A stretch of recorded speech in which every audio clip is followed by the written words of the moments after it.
Hey ho, once again, we have some drama from Surviving Infidelity for you. This one starts slow, but it gets kind of crazier as it goes on. I've included multiple updates from the op, but he hasn't posted anything for a while and I hope he soon will. I'd like to see how this plays out. As always, I will keep an eye on this, and post any new stuff he puts out and put the links to the stories in the description below so you can follow along. As always, spelling and grammar mistakes courtesy of Reddit. Lol. Don't forget to like and subscribe. It helps this channel grow. Thank you. This story is titled, My 30 male girlfriend, 28 female, of almost 10 years has been cheating with a 50 male, former coworker for months. September of this year would have made 10 years with my girlfriend. We have been together since college. We are the only people we have each been with for more than a few months. The only people we had each slept with. We have grown into adults together. Experienced all life has to offer, both good and bad.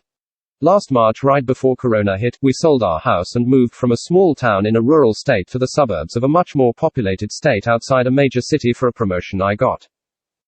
She was hesitant to go, but we wanted to have new life experiences and see what living in a more populated area had to offer, so we went for it. When COVID hit, she couldn't find a job for months. She finally did, but was not happy with it. Her mental health declined, as I was working 6 and 7 days a week as a manager for an essential business during the pandemic. At the start of November, she said she had a mental breakdown at work and couldn't go back for a while. She then left for 8 nights unannounced and did not communicate much at all. Said she was staying with her one good work friend, but there were other people with them doing drugs. They were working on getting another friend into rehab. I was shocked and worried because this was not like her at all. She comes back for a week, tries going back to work and can't even make it a full day. Quits. At this point she's apologizing, saying she needs to focus on her mental health. She has to get through this on her own. Needs some time and space. Ends up getting her own place without telling me. Moves out most of her stuff. The whole time I'm trying to support her, be there for her, give her space, whatever she needs. She keeps apologizing. I knew something was going on. A month later, one of her former coworkers Facebook messages me a picture of her and this guy taking a selfie. Says she's sorry but I needed to know. Says they have been seeing each other since September. The guy is married with kids and his wife had cancer not long ago. Says he's also a recovering addict who relapsed at the start of the year. She finally calls and confesses the next day after I messaged her about it. Says they're in love. She, a 28 female, is in love with a 50 male recovering, maybe, married drug addict. He treats her right and takes care of her in ways I don't. He is almost certainly manipulating her. I think this all stems from the passing of her father in 2018 from his own cancer battle. She has never grieved and processed any of that trauma. She also has childhood trauma from her mother being a drug addict. Daddy issues, lots of trauma. Depression means she is an easy target for abuse and manipulation. We're obviously done for good, but I wanted to share my story because I feel that it is an unusual one and I am feeling alone in a place without friends or family to talk to right now. Update. I want to thank everyone for the support and kind words as well as the guidance. Most of you, even those younger, have more relationship experience than I do. Looking back, I have been enabling her and haven't seen it for so long. Many of you said this is just as much her fault as it is his, if not more. You are right. Mental illness, anxiety, depression are all valid, but don't make her actions okay. The coworker that contacted me said the wife and family know and are obviously very hurt. I am going to go for an STD test as well as seek therapy. Our lease was up after February, but the landlord had someone interested and said she would pay me back for the last month if I can leave, so I will be finding a new place ASAP. All passwords changed, joint accounts are taken care of, credit was already frozen. I think I have everything covered as far as that goes.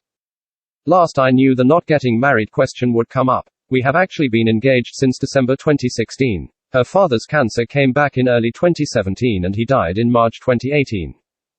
She hasn't been in any headspace since to get married. We were planning again for 2020, but we moved and then COVID hit. I had my reservations about getting married before she fixed her mental health and anxiety issues, as well as her letting her physical fitness completely go downhill as well. I know now it wasn't ever going to get fixed with us together and me there for her. This is all a valuable experience and is for the best, as most of you have said. Thank you. Update 2. Well, I just want to start by thanking everyone again for the replies and advice on my original post. I also want to let everyone know that you were pretty much all correct in the assumptions and how this would play out. After finding out the day after Christmas, I spent the next week going back and forth with my ex about different things, splitting phone plans, bank accounts, her taking the rest of her stuff, etc. I've wanted this to end.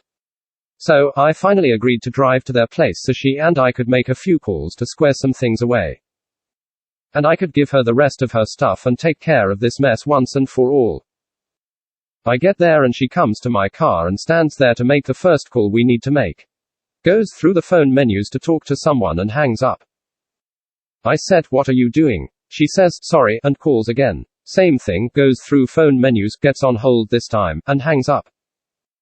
I'm getting pissed at this point obviously, but she throws a folded up piece of paper quickly into my car before hanging up the second time and says, "Don't touch it, read it later, okay?" I say, "Yeah, but what about your stuff and the calls we need to make and everything?" She says, "Don't worry about it," and goes back inside. So, I drive away and read the note immediately, and it's basically a few sentences saying her mother will be calling me. But do not text or call her for any reason, and it is very important that I do not contact her. So, her mother calls me shortly after. Says my ex that morning called her and said she realized she's fricked up. The guy is up and down on drugs and controlling her every move. Tracking her phone and doesn't want her to leave the house. Trying to take her money and get as much as he can from her. Ex wouldn't say anything about physical abuse, but I'm sure there has been some. Her mother says she is going to get the police involved to get her out of there. My ex told her mother to ask if we could have a talk about everything. That she knows she's made a huge mistake and she will go to therapy and do anything it takes for us to get back together. She has been trying to get away from the guy just to make this call for help to her mother for a while now, and Monday was the first chance she got, she said. So, like the idiot I am, I agreed to meet her tonight in a parking lot at her friend's apartment complex. She told her affair partner she was going there to be with her friend, and he actually let her go. She was paranoid he would show up. He did not show up, and we talked for an hour about how sorry she is, how she finally came out of the fog and realized how she's ruined her life and she's scared and stuck with this guy. Doesn't know what to do and has gone to the doctors and is getting therapy.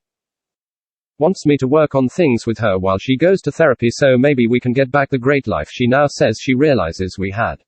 Scared to be alone while trying to fix herself without support. I stood firm on my boundaries with her, that this is all her fault, that she caused this, she's hurt me, and I owe her nothing. It's still so hard because I want to believe her, and we did have a good life for a long time. She seems sincere, of course, that she will get help and change, but I can't give in and trust her. It makes you feel like you're the bad one ending the relationship. I need to continue to respect myself and my boundaries and move on, but I also don't want her to be physically harmed. Comment 1. Hi Op. It's awesome you stood strong. What was her reaction when you said you want nothing to do with her? Hopefully you go no contact after this. Reply from Op. I could tell her tone changed as she figured out I wouldn't give in. She thought me coming to even talk to her meant I would work on things. I could tell her mood was sinking as the conversation went on. Guilting me more as we talked, but stopping herself when she realized how stupid she sounded trying to guilt me with what she has done. Ended by saying I don't deserve any of this and she will leave me alone and that she loves me. Update 3. I am currently moving to a new apartment and she and her affair partner do not know the location. She has been emailing me from her work email and continues to apologize and is trying to get out of the situation she is in. The affair partner is abusive and an addict, and she thinks she can convince him to go to rehab so she can sneak off to her mother's and avoid confrontation with him. He won't go because he knows she will leave and he's not going to let his bank account sneak away from him. I still feel bad for the situation she ended up putting herself in because she could end up very hurt from this. I have confirmed the situation with multiple people as well as her mother, who keeps saying she is going to drive down to get her multiple states away, but it continues to not happen. Even after everything that has happened, I feel like I should get her out and take her to her mother's.